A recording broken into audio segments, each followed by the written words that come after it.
Hello friends, बहुत बहुत स्वागत है आपका हमारे यूट्यूब चैनल स्टडी मित्र में। तो फ्रेंड्स, आज का हमारा टॉपिक है काल विभाजन एवं नामकरण।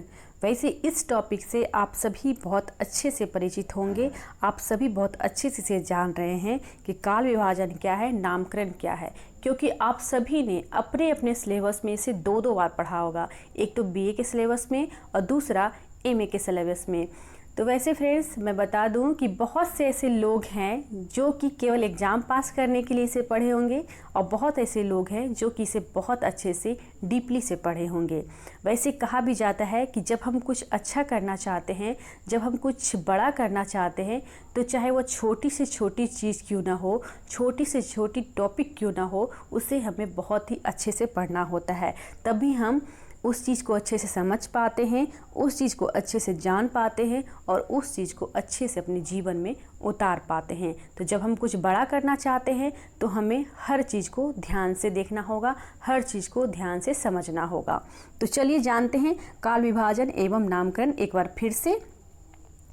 तो हिंदी साहित्य के इतिहास ग्रंथों में काल विभाजन के लिए 4 पत्तियों का आश्रय लिया गया था।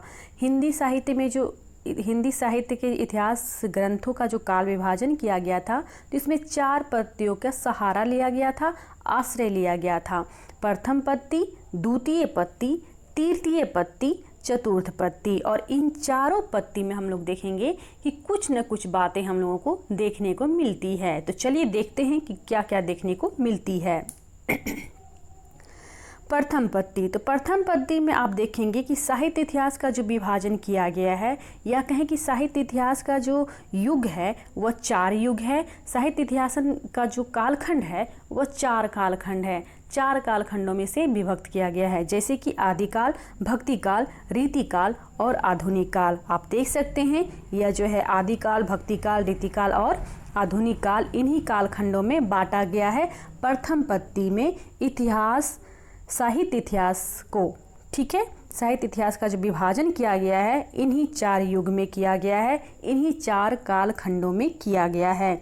इसमें एक बात और जानने को मिलती है कि आचार्य शुक्ल और नागरी प्रचारणी सभा के साहित्य इतिहासों में भी इसे अपनाया गया है। सीधी सीधी बात है, आप इतना दिमाग में सेट कर लें कि साहित्य इतिहास में जो है, यानी आचार्य रामचंद्र शुक्ल जी का जो इतिहास है उसमें भी इस प्रथम पत्ति का हमें आंशिक रूप से प्रयोग देखने को मिलता है। यानी कि आचार्य शुक्ल जी ने इसी पत्ति का सहारा लेके, आश्रय लेके अपने इतिहास में साहित्य विभाजन उन्होंने किया। अब है द्वितीय पत्ति। द्वितीय पत्ति में केवल 3 युगों की कल्पना ही विवेक सम्मत मानी गई है। जहां प्रथम पत्ति में हम लोगों ने 4 कालखंडों को देखा, वहीं अगर द्वितीय पत्ति में अगर आप देखेंगे तो आपको 3 ही कालखंड देखने को मिलेंगे, एक आदिकाल, मध्यकाल और आधुनिक काल।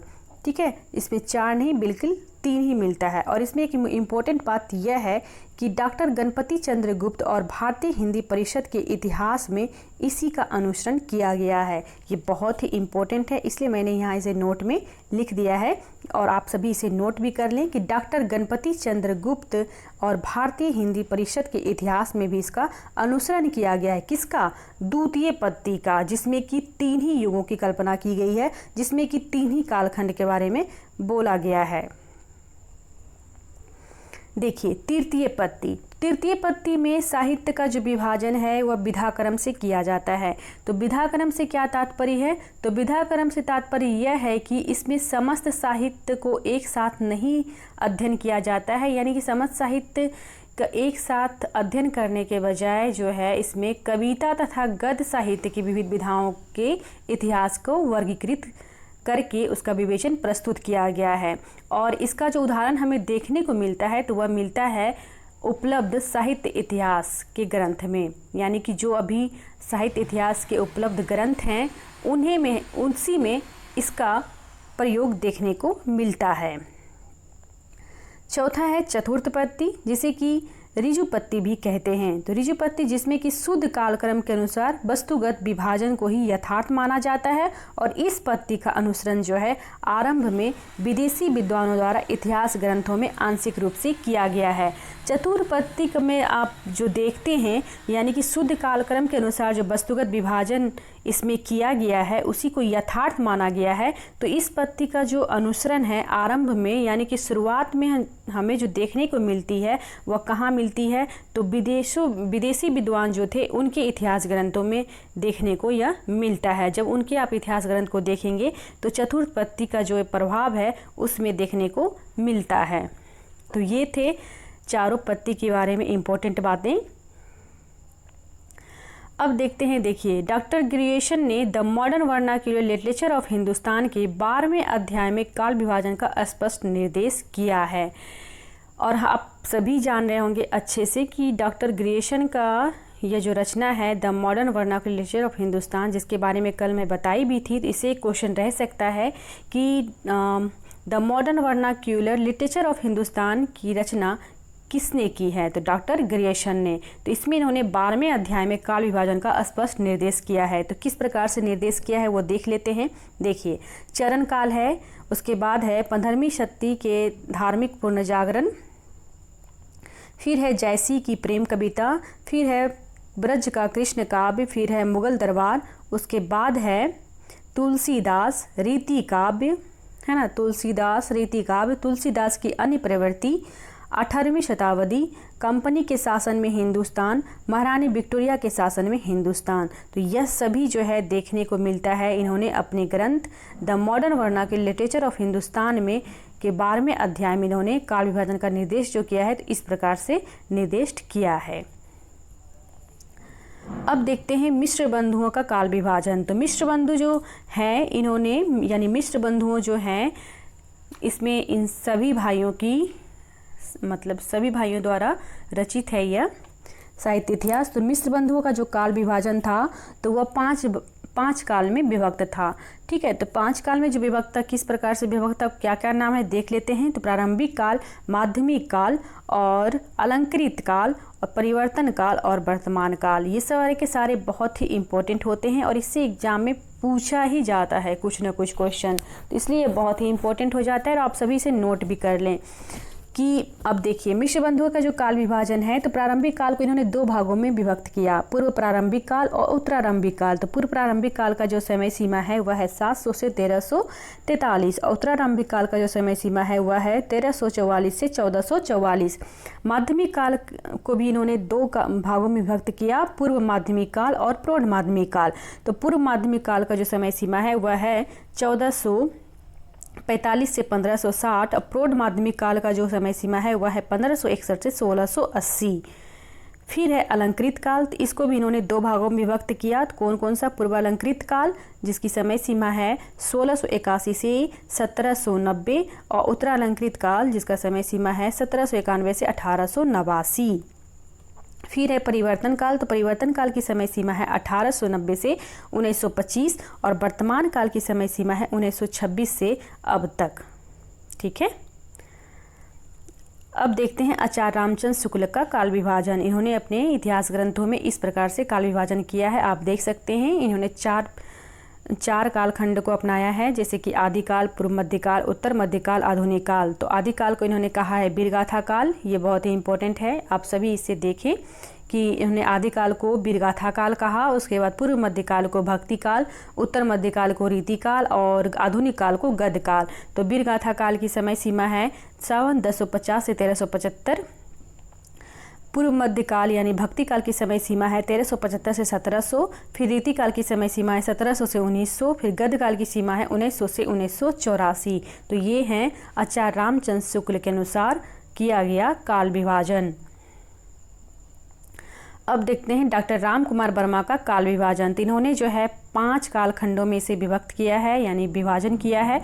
देखते हैं, संधि काल है, चारण काल है, भक्ति काल है ना, रीति काल है, आधुनिक काल है। तो संधि काल की समय सीमा है 750 से 1000 और चारण काल की समय सीमा है 1000 से 1375। भक्ति काल की समय सीमा है 1375 से 1700 और रीति काल की समय सीमा है 1700 से 1900 और आधुनिक काल की समय सीमा है 1900 से अब तक।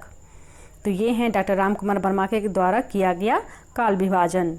सभी के सभी बहुत ही इंपॉर्टेंट है, कुछ न कुछ क्वेश्चन रहता ही है, हर एक एग्जाम में रहता ही रहता है। अब देखिए डॉक्टर हजारी प्रसाद द्विवेदी का काल विभाजन, तो इन्होंने जो है 4 कालों को अपनाया था, आदिकाल, भक्तिकाल, रीतिकाल और आधुनिक काल। तो आदिकाल देखिए, आदिकाल जो है इसकी समय सीमा है 1000 से 1350, उसके बाद भक्ति काल है 1350 से 1700, रीति काल है 1700 से 1900 और आधुनिक काल है 1900 से आगे।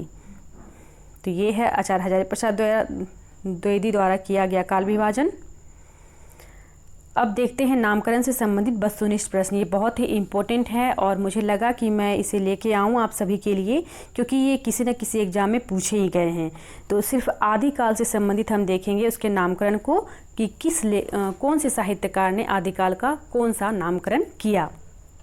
देखिए आदिकाल को चरण काल किसने कहा, तो किसने कहा, ग्रेशन ने कहा, आचार्य शुक्ल ने कहा, डॉक्टर रामकुमार वर्मा ने कहा या फिर द्विवेदी जी ने कहा। तो आदिकाल को चरण काल किसके द्वारा कहा गया है, तो ऑप्शन नंबर जो है इसका ए सही हो जाएगा, ग्रेशन के द्वारा यह कहा गया है आदिकाल को चारण काल। ठीक है, ध्यान में रखना कि आदिकाल को। नेक्स्ट क्वेश्चन है कि आदिकाल को प्रारंभिक काल किसने कहा, तो आदिकाल को प्रारंभिक काल किसने कहा है, मिश्र बंधु ने कहा है, आचार्य शुक्ल ने कहा है, डॉक्टर रामकुमार वर्मा ने कहा है या फिर इनमें से कोई नहीं। तो आदिकाल को प्रारंभिक काल जो कहा गया है वो किसके द्वारा कहा गया है, तो मिश्र बंधु के द्वारा कहा गया है। नेक्स्ट क्वेश्चन है कि आदिकाल को बीज वपन का काल किसने कहा, और ये बहुत ही इंपॉर्टेंट है, कई बार ये एग्जाम में पूछा गया है, नेट के एग्जाम में भी। तो आदिकाल को बीज वपन का काल किसने कहा है, तो किसने कहा है, आचार्य हजारी प्रसाद द्विवेदी ने, जॉर्ज ग्रेशन ने, डॉक्टर रामकुमार वर्मा ने या आचार्य महावीर प्रसाद द्विवेदी ने। तो किसने कहा है बीज वपन काल आदिकाल को, तो आचार्य महावीर प्रसाद द्विवेदी ने कहा है, ऑप्शन नंबर डी इसका सही हो जाएगा। नेक्स्ट क्वेश्चन है कि आदिकाल को वीरगाथा काल किसने कहा है, तो ये इसका जो आंसर है आप सभी बहुत अच्छे से जान रहे होंगे और जवाब भी लगता है दे दिए होंगे मन में ही कि इसका तो आंसर यही होगा। तो आदिकाल को वीरगाथा काल किसने कहा है, आचार्य रामचंद्र शुक्ल ने कहा है, आचार्य हजारी प्रसाद द्विवेदी ने, सुमन राजे ने या फिर इनमें से कोई नहीं। तो यह कहा गया है आचार्य रामचंद्र शुक्ल के द्वारा, ऑप्शन नंबर ए इसका सही हो जाएगा।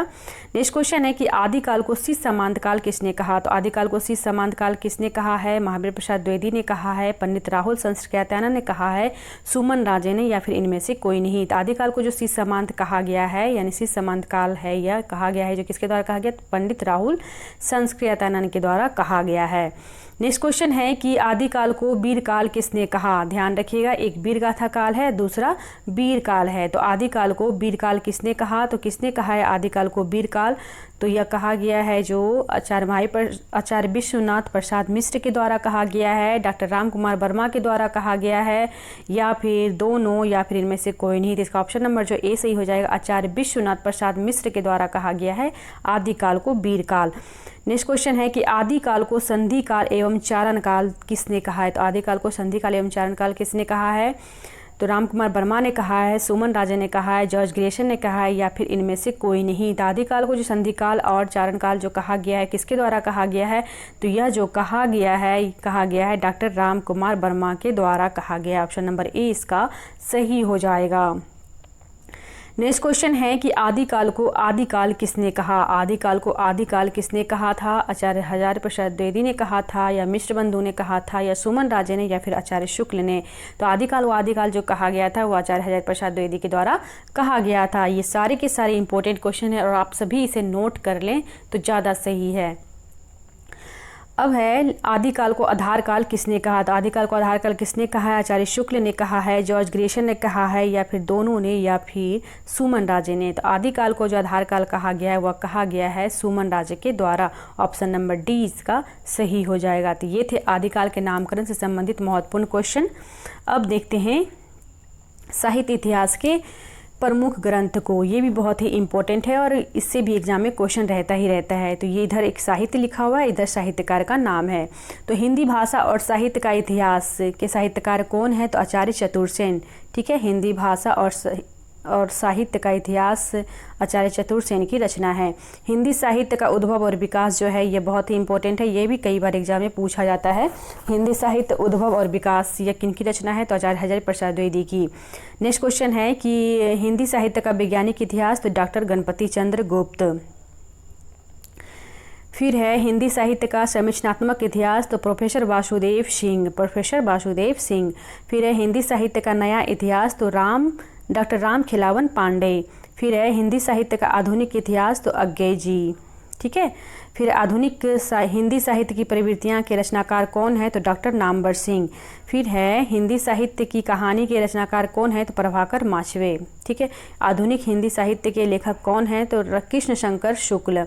हिंदी साहित्य का दूसरा इतिहास किनकी रचना है, तो डॉक्टर बच्चन सिंह की। हिंदी साहित्य का संक्षिप्त इतिहास किसकी रचना है, तो विश्वनाथ त्रिपाठी की। हिंदी साहित्य का संक्षिप्त इतिहास किसकी रचना है, तो विश्वनाथ त्रिपाठी की। हिंदी साहित्य का आधा इतिहास किसने लिखा है, तो सुमन राजे ने। हिंदी साहित्य का इतिहास तो संपादक है इसके डॉक्टर नागेंद्र और एवं हरदयाल। ठीक है। हिंदी साहित्य का इतिहास। हिंदी साहित्य और संवेदना का विकास तो डॉक्टर राम स्वरूप चतुर्वेदी। और हिंदी साहित्य का इतिहास के लेखक कौन है, तो संपादक हैं इसके डॉक्टर धीरेन्द्र वर्मा।